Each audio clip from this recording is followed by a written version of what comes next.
Добрый день, уважаемые жители Илишевского района. Сегодня у нас четверг, 29 апреля. И по традиции в администрации района мы проводим брифинг по вопросам профилактики коронавирусной инфекции. На брифинге участвует начальник муниципальной службы информационно-аналитической и кадровой работы Рустам Дергаматинович Хисамитдинов и заведующий кабинетом медицинской статистики Верхнеаркеевской центральной районной больницы Гульназ Ришатовна Нуриева. С общей ситуацией по распространению коронавирусной инфекции в республике нас ознакомит Рустам Дергаматинович.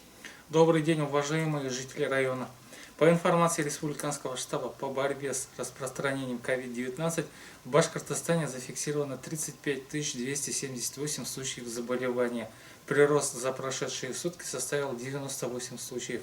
На сегодняшний день в стационарах республики лечение получают 174 человек, из них в тяжелом состоянии 29, подключенных к аппарату ИВЛ 4. На амбулаторном лечении находится 1800 человек с легкой формой заболевания. За сутки выписано 103 пациента, всего за период пандемии 39 860 человек. За прошедшие сутки зарегистрировано 2 случая смерти от COVID-19, всего умерших 444. Гульназ Ришатовна, расскажите, пожалуйста, текущую ситуацию по коронавирусной инфекции в районе. Добрый день, уважаемые жители района.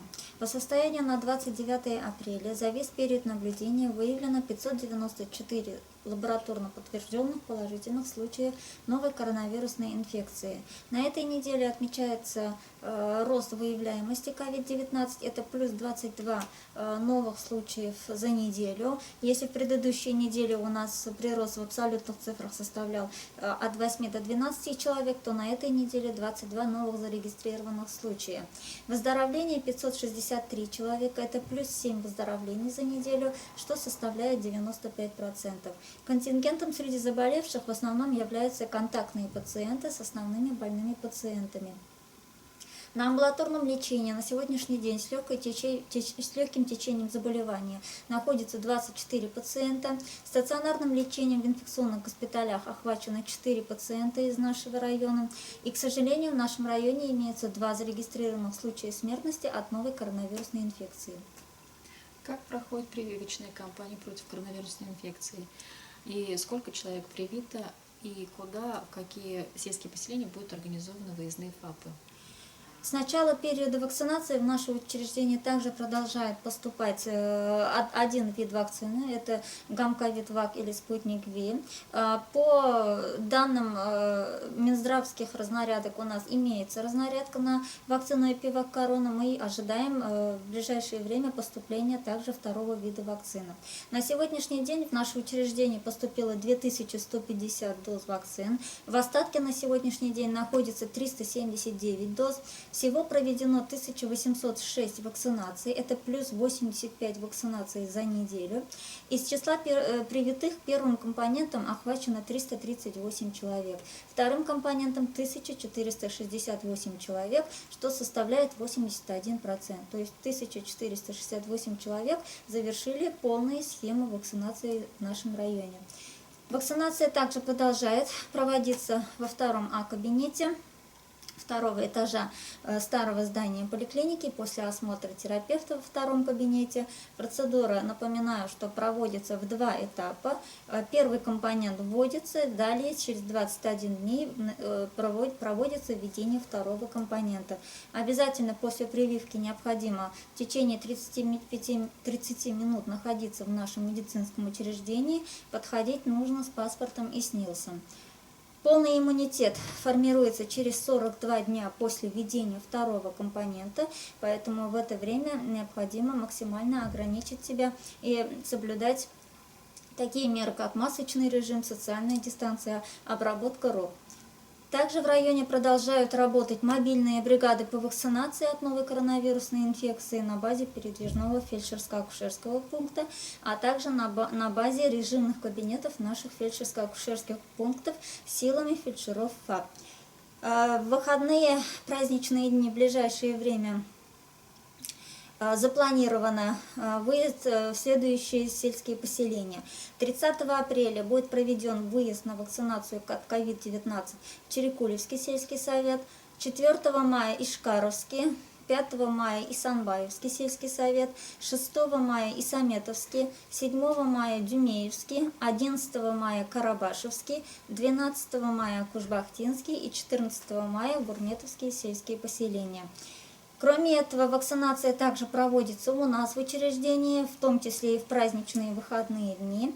Поэтому я еще хочу напомнить возможные способы записи для проведения вакцинации против коронавирусной инфекции.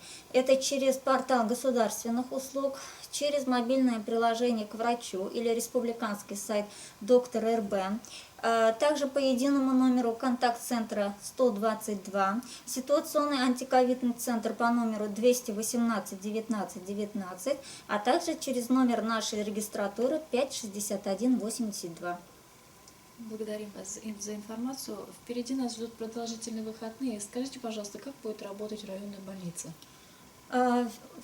Праздник труда весны 9 мая и в празднике Ураза-Байрам у нас будет медицинская организация будет работать в следующем порядке.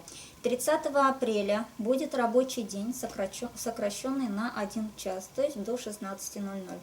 1 мая рабочий график с 8 до 17:00 с приемом неотложных вызовов до 16:00. 2 мая будет день всемирной вакцинации с 8 часов утра до 16:00. 3 мая будет рабочий день, рабочий график с 8 утра до 17:00 с приемом вызовов до 16:00. В эти дни, в день, когда будут вестись прием с приемом вызова, будут терапевтические и педиатрические приемы. С 4 по 7 мая у нас рабочие дни, выходит весь коллектив на работу, как и в обычные рабочие дни. 8 мая с 8 утра до 17:00 будет терапевтические и педиатрические приемы с вызовами до 16:00. 9 мая также, опять-таки, будет это второй день всемирной вакцинации населения против COVID-19 с 8 утра до 16:00. 10 мая будут терапевтические и педиатрические приемы с 8 утра до 17:00 с приемом вызовов до 16:00. 12 мая будет рабочий день всей медицинской организации, сокращенный на 1 час. 13 мая будут терапевтические и педиатрические приемы с 8 утра до 17:00 с приемом вызовов до 16:00. Хочу еще напомнить, что телефон приема вызовов для взрослого населения это 5 17 81, для детского населения 5 31 07. Также составлены графики дежурств узких специалистов, таких как акушер-гинекологи, хирурги, стоматологи и так далее. Они будут дежурить экстренно и по факту обращения в наше приемное отделение. Спасибо вам за подробную информацию. Раз уж перешли на тему майских праздников, напомню нашим жителям, что 3 мая в районе, как и по всей республике, пройдет День поминовения и почитания. Подробнее об этом нам расскажет Рустам Дергамутдинович. Указом главы Республики Башкортостан 2 мая в Башкортостане объявлен Днем поминовения и почитания. Однако в текущем году на этот день выпадает празднование Великой Пасхи, поэтому единый день поминовения усопших в республике переносится на 3 мая. В связи с этим во всех населенных пунктах района 1, 2, 3 мая пройдут мероприятия по благоустройству кладбищ. Приглашаем неравнодушных жителей, родственников усопших принять участие в уборке территории кладбищ, заброшенных захоронений. Во всех населенных пунктах начало работ в 9 часов утра. Более подробную информацию по планируемым работам можете уточнить в администрациях сельских поселений. График проведения субботников опубликован на официальном сайте администрации района. Уважаемые жители района, также 30 апреля, то есть завтра, организуется горячая линия с 11 утра до 13 часов дня с заместителем главы администрации района Рамилем Назимовичем Хайридиновым по вопросам социального медицинского обеспечения ветеранов. А также 1 мая на Центральной площади детская школа искусств организует праздничный концерт. Начало 14:00 часов. Всех ждем. Мы жители района. На этом мы завершаем наш брифинг. До следующих встреч.